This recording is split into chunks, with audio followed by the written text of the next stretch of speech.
Thank you. My name is George Abudul. I am the RDC of Otuke and the whip for RDCs of LANGO.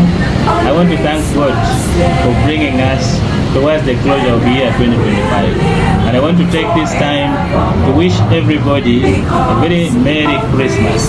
But as we do that, I want us to reflect on the challenges that we have gone through in the year 2024. But as we welcome the year 2025, I want you during this festive season to reflect on whatever challenges that you have gone through and give you much more energy to work harder in the year 2025. The year 2025 will come with its own challenges. That means we should be prepared. As you go into this festive season, please ensure your personal safety, family safety, and the safety of people around you.